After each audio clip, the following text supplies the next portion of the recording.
it's small business that really feels the brunt of government regulation.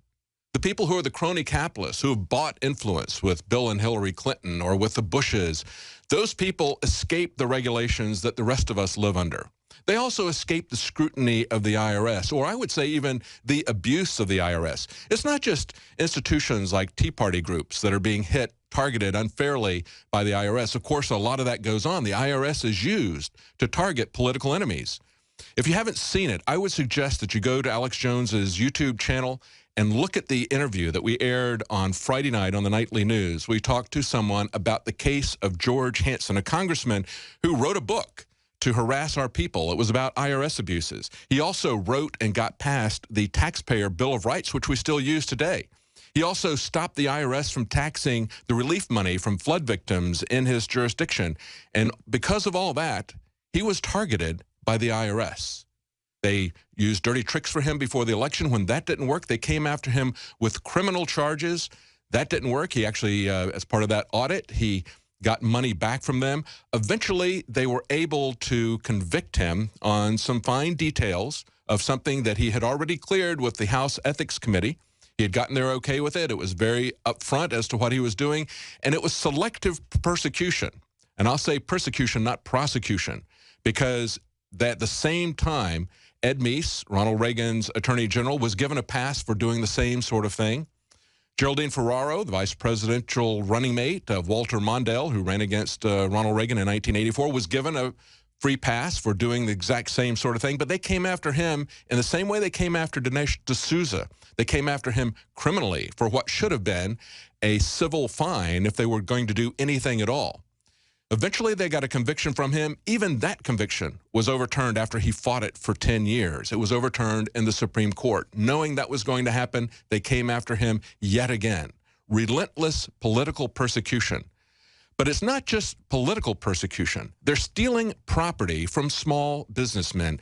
Listen to this story from the New York Times. The law lets the IRS seize accounts on suspicion with no crime required. They start out by saying, for almost 40 years, Carol Henders has dished out Mexican specialties in her modest cash-only restaurant.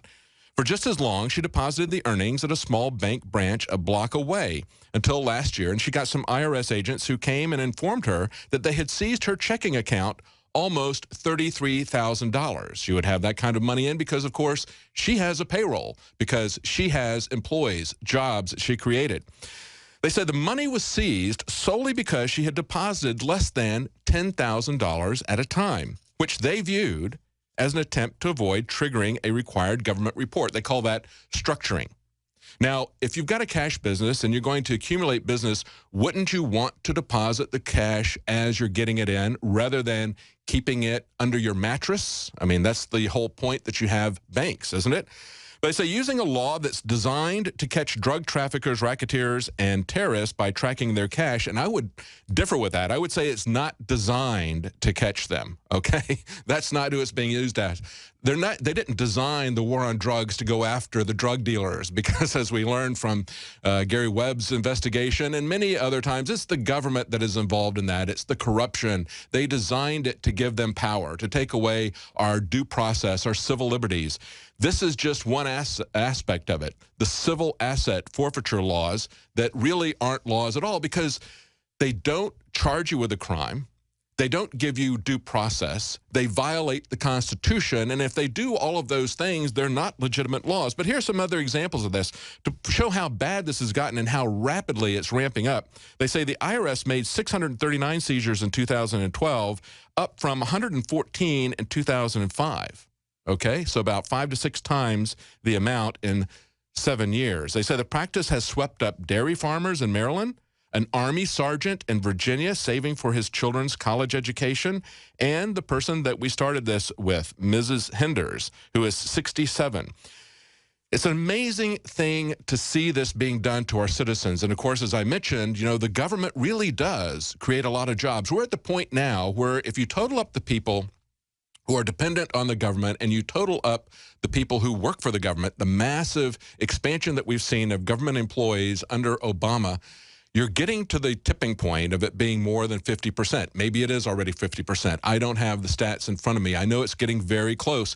Just with Obamacare alone, Obama added 16,000 IRS agents. And as I mentioned in the last segment, many physicians have self-retired or gotten out of the business. Many people are getting out of producing healthcare services because of the bureaucracy, the harassment of these employees that they're creating.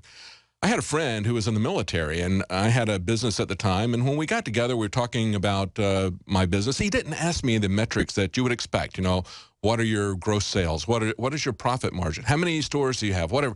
He asked me how many people I had working for me. And I thought that was really kind of a strange question. And as I thought about it, I thought, people who are working for government, whether it's the military, whether it's civilian, they are looking at how many people they have underneath them as a metric of their success, because it's all about how many people you control. It's about building an empire. And unfortunately, that mentality flows out to the entire society, because ultimately it doesn't become just about how many people you control in your own little fiefdom. It becomes about controlling everyone. That is the purpose of our government now, is to control us in everything we do. That's why they send out the emergency alert systems. That's why they want driverless cars, so that they can control your communications, your transportation, your movement, and shape your opinions.